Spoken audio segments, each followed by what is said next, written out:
Hi everyone, I'm Paul. One of the questions people often ask me is how I've actually managed money as a digital nomad in my 50s. Because I think from the outside, this kind of lifestyle can look exciting, a bit adventurous, maybe even a bit glamorous at times, but the reality is very different. If you want to do something like this later in life, money is one of the biggest things you have to think about.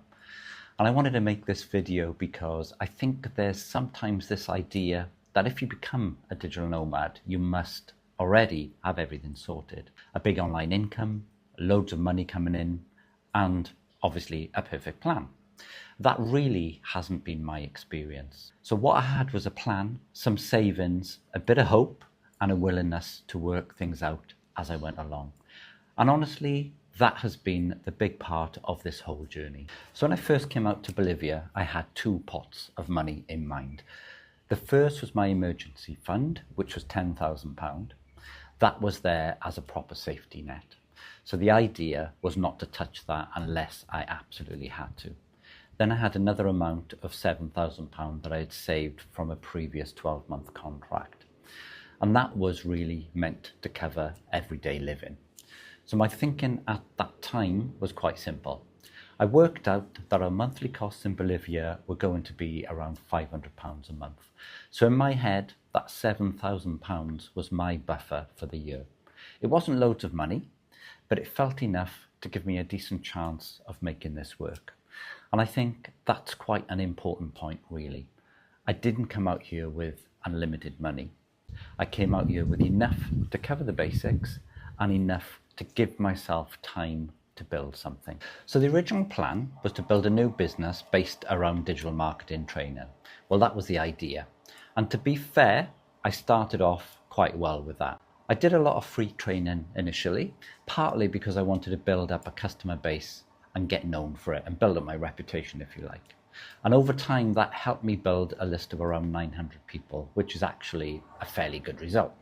But the truth is, free training helped me build an audience more than it helped me make money. So although it was valuable, it wasn't really paying the bills in the way I'd first imagined. Then in February, I had a call from an old work colleague who asked me to look at creating some websites for a couple of their clients. And that ended up changing the direction of things quite a bit. Because from that point on, website design became my main income for the year.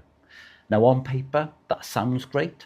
And in one sense, it was, because it brought in money and it helped keep us afloat.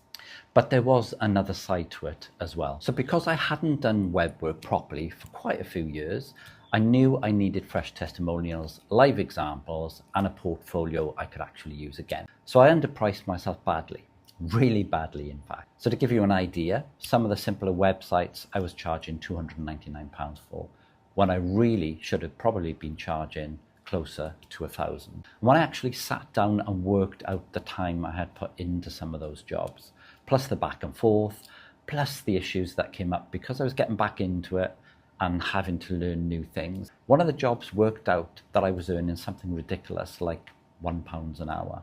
So yes, I was earning money, but was I earning well? Not really. I was working hard, bringing something in, but not charging enough for the amount of effort involved. And I think that is another reality people don't always talk about. Sometimes when you start again, especially in your 50s, you're not just building income. You're building confidence, rebuilding positioning, and rebuilding proof. And that all takes time. The other thing that helped massively was Airbnb.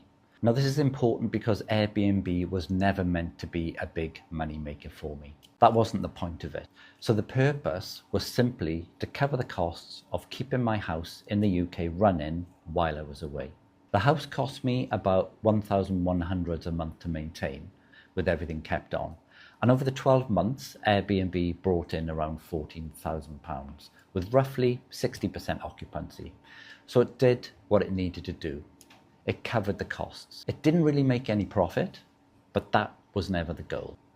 It took that pressure off and meant I didn't have to worry about the house draining money while I was out here. So really, when I look back at the first year, the financial picture was a mix of savings, website work, and Airbnb covering the house. And that combination is what made it all possible. But it definitely wasn't all straightforward. One of the biggest things I learned is that budgets look neat on paper, but in real life, it's never quite that tidy. Bolivia itself was been pretty affordable for us overall, and the original rough figure of about £500 a month was realistic for basic living there. But there were still months that cost more. And then when we went to Tefe in the Amazonas for 4 months, that changed everything. That was much more expensive. With rent and everything else, our living costs went up to around £1,500 a month there. And we also had to buy little bits of furniture for the flat. So that period ate into the savings much more than I expected. Then there were the visa costs as well, and that was another big one. When I came back into Bolivia after leaving Brazil, we had been away for 4 months. So my previous visa had effectively been cancelled, as I was only allowed to stay outside of Bolivia for a total of 3 months within the 12-month period. So I had to apply again.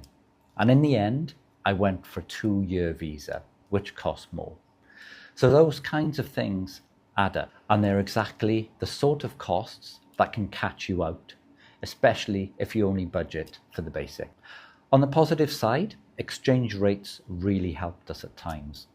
When I first arrived, the pound was very strong against the Boliviano. It was around 13.5 at one point, and even went up to around 18 to the pound, which made a huge difference. At the moment, it's around 11.5. So there's definitely a period where we benefited from that a lot.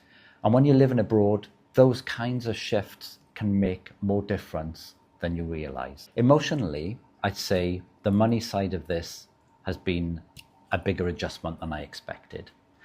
Not because I didn't think about it, because I did, but because it's one thing to make a budget and another thing to live it.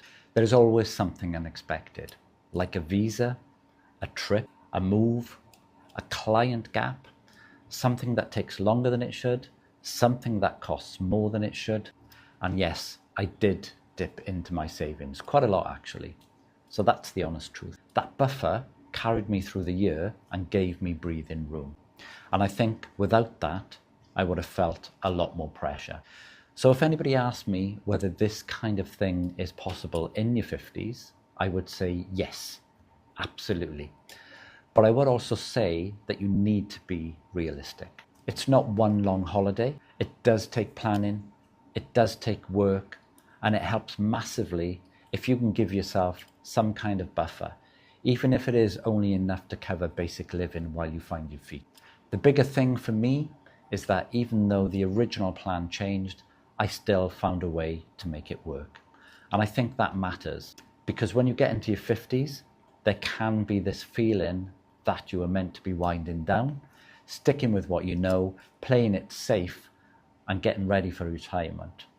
But I just don't think that has to be the case. You can start again. You can try something different. You can take a gamble on a different kind of life. You just need to go into it with your eyes open. So a year in, I'm still figuring it out, but this first year has been a really good test. It has shown me what works, what doesn't, where I underpriced, where the money actually came from, and what I need to do differently over the next 12 months. So no, I haven't got it all perfectly sorted, but I am learning, I'm adjusting, and I'm building something that feels more like my life than the one I left behind. And for me, that has made it all worth it. So thank you so much for watching. Please comment below with your thoughts and experiences, and I'll see you in the next one.